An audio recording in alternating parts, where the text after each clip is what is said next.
وہ کہنے لگے کہ ہم نے اپنے اختیار سے آپ سے وعدہ خلافی نہیں کی، لیکن ہم ان لوگوں کے زیوروں کا بوجھ اٹھائے ہوئے تھے، پھر ہم نے اس کو آگ میں ڈال دیا اور اسی طرح سامری نے ڈال دیا۔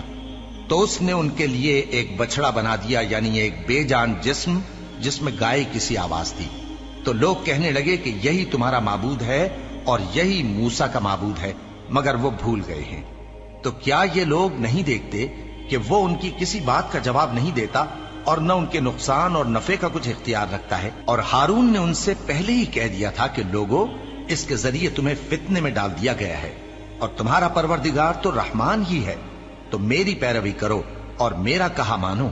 وہ کہنے لگے کہ جب تک موسیٰ ہمارے پاس واپس نہ آئیں ہم تو اس کی پوجا پر قائم رہیں گے۔ پھر موسیٰ نے ہارون سے کہا کہ اے ہارون، جب تم نے ان کو دیکھا تھا کہ گمراہ ہو گئے ہیں تو تم کو کس چیز نے روکا تھا؟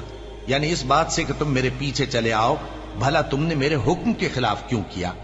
کہنے لگے کہ اے ماں جائے، میری داڑھی اور سر کے بالوں کو نہ پکڑیے، میں تو اس سے ڈرا کہ آپ یہ نہ کہیں کہ تم نے بنی اسرائیل میں تفرقہ ڈال دیا اور میری بات کو ملحوظ نہ رکھا۔ موسیٰ نے فرمایا تو اے سامری تیرا کیا حال ہے؟ اس نے کہا کہ میں نے ایسی چیز دیکھی جو اوروں نے نہیں دیکھی، تو میں نے فرشتے کے نقش پا سے مٹی کی ایک مٹھی بھر لی، پھر اس کو بچڑے کے جسم میں ڈال دیا اور مجھے میرے جی نے اس کام کو اچھا بتایا۔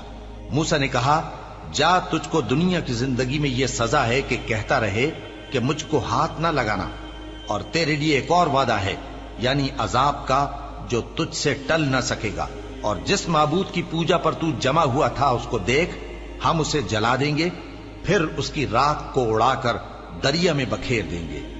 تمہارا معبود تو اللہ ہی ہے، جس کے سوا کوئی معبود نہیں، اس کا علم ہر چیز پر محیط ہے۔